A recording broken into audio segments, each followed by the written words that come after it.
मेरा नाम अनीता है और मेरी उम्र 18 साल है। मैं अभी 12वीं में पढ़ती हूँ और कुछ ही दिनों में मेरे एग्जाम शुरू होने वाले हैं, तो मुझे काफी टेंशन हो रही है क्योंकि मैं इंग्लिश में थोड़ा कमजोर थी और मैं कुछ समय पहले थोड़ा बीमार हो गई थी, तो ठीक से पढ़ाई नहीं कर पाई। इस बात की मुझे टेंशन हो रही है कि मैं कहीं इंग्लिश में फेल हो गई तो मैं 12 में फेल हो जाऊंगी और मेरा 1 साल बर्बाद हो जाएगा। मेरी एक सहेली है जिसका नाम मोनिका है, वो पढ़ने में बहुत तेज है। इसकी इंग्लिश तो ऐसी है जैसे वह कोई अंग्रेज हो। कल मैंने इससे फोन पर बात की तो वो तो काफी बड़ी बड़ी बातें कर रही थी। मैं इसको बोली कि यार मुझे शक है कि मैं इंग्लिश में कमजोर हूँ, तो वह बोली मैं कोई रास्ता निकालती हूँ और फोन रख दी। इसके अलावा मैं अपने बॉयफ्रेंड अखिलेश के साथ कुछ ज्यादातर ही फेर हो गई थी, जिस कारण मैंने पढ़ाई की तरफ थोड़ा कम ही ध्यान दिया और कई रात में 1-1 बजे तक इससे फोन पर बातें भी की थी। इसलिए मैं थोड़ा पढ़ाई पर ध्यान नहीं दे पाई और उसका अंजाम मुझे अब दिखाई दे रहा है। अगले दिन मेरी दोस्त मोनिका का फोन आया और वो बोली कि मेरे दिमाग में एक आइडिया आया है, अगर कर सके तो कर ले तो पास हो जाएगी। मैं इसको बोली जल्दी बता पगली, वरना मैं कहीं फेल हो जाऊंगी तब बताएगी क्या। तो मुस्कुराई और बोली सुनी हूँ इंग्लिश टीचर सनील जी अभी कुंवारे हैं, वो मेरी नहीं हैं और तू ही काफी स्मार्ट है, तेरी सनील जी के साथ जोड़ी अच्छी बनेगा तो सनील सर को पटा ले और उनकी गर्लफ्रेंड बन जा। सिर्फ 1 हफ्ते के लिए बन जा, क्योंकि इंग्लिश के सारे अक़दाम वही कराते हैं और सारी इंग्लिश की कापियां भी वही चेक करते हैं। अगर तुम उनकी गर्लफ्रेंड बन जाओगी तो ऐसा कौन बॉयफ्रेंड होगा जो अपनी गर्लफ्रेंड को फेल कर देगा। एक पिल को तो मुझे हुआ मनिका की बातों पर, लेकिन का आइडिया बुरा नहीं लगा। मैंने इसको बोली थैंक यू यार, कैसे होगा।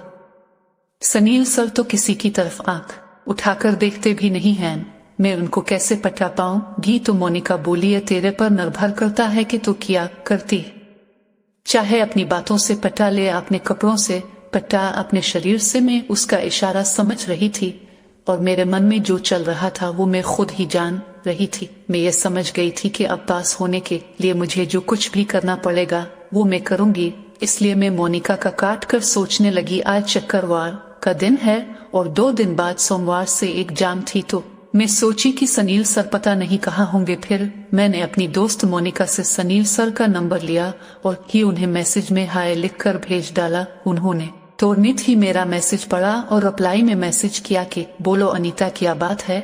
मैंने समझ में नहीं आ रहा था कि मैं क्या बोलूं, कहाँ से शुरुआत करूं, लेकिन अगले पल जब उन्होंने फिर से मैसेज किया कि बोलो कोई काम है क्या, तो मैंने इनको मैसेज कर दिया सर प्लीज कॉल मी। फिर अगले पल ही उनका फोन आया और उन्होंने मुझसे पूछा क्या हुआ अनीता, दिक्कत एग्जाम की तैयारी तो ठीक चल रही है ना। मैं कुछ पल रुकी और मैं बोली सर सब कुछ तो ठीक है, लेकिन मुझे ऐसा लगता है कि मैं इंग्लिश में फेल हो जाऊंगी, इसीलिए मैं आपके पास फोन लगाई हूँ। सर आप मेरी कुछ हेल्प करो।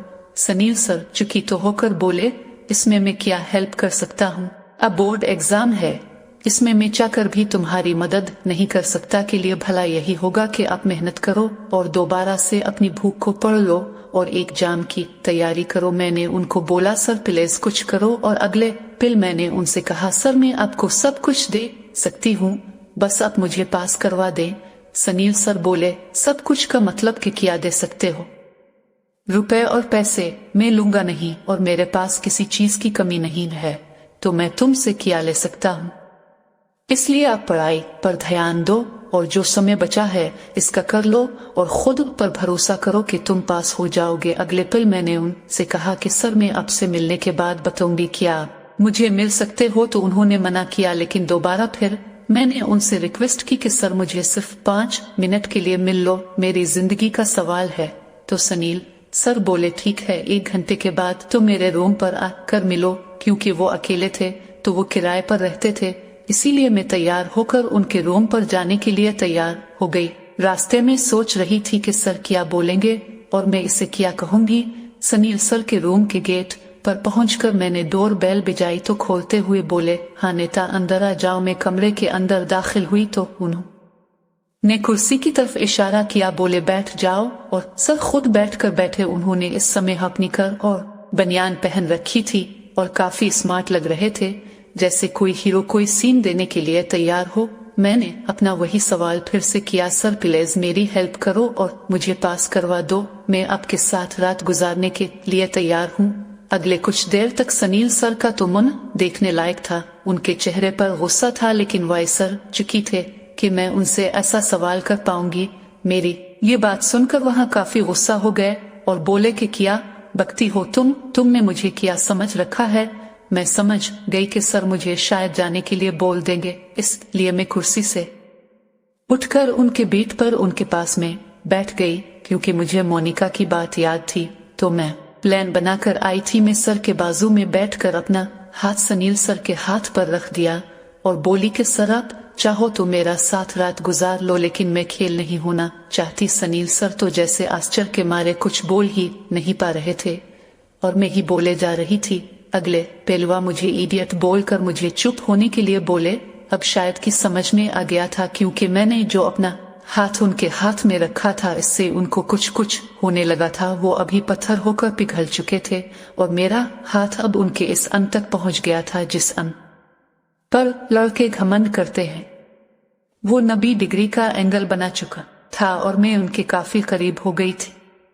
उन्होंने मुझे छुड़ाया और साइड में बैठने को बोले और प्यार से मुझे एक टेप देकर बोले, ठीक है तुम पास हो जाओगी और तुम जो चाहती हो वही होगा। इसके बाद सनील सर ने मुझे बहुत प्यार दिया और इस प्यार के दर्द को मैं हंस कर झेल रही थी और दर्द को नजरअंदाज कर रही थी। लगभग 15 से 20 मिनट तक प्यार करने के बाद वो अलग हुए और बोले, अनीता तुम वाकई में बहुत कड़क हो, तुमने मुझे बहुत प्यार दिया है जो प्यार में आज तक नहीं पाया। अब मैं पूरी कोशिश करूंगा कि तुम्हें पास करा दूं और तुम्हारी कॉपी में चेक कर लूंगा और तुम हर डिवीजन पास हो जाओगी। यह बातें सुनकर मैं थोड़ा सा मुस्कुराई और सर के रूम से बाहर निकल गई। क्या कहानी आपको कैसी लगी कमेंट के माध्यम से हमें जरूर बताएं और ऐसे ही कहानी सुनने के लिए हमारे चैनल को लाइक और सब्सक्राइब जरूर करें। धन्यवाद।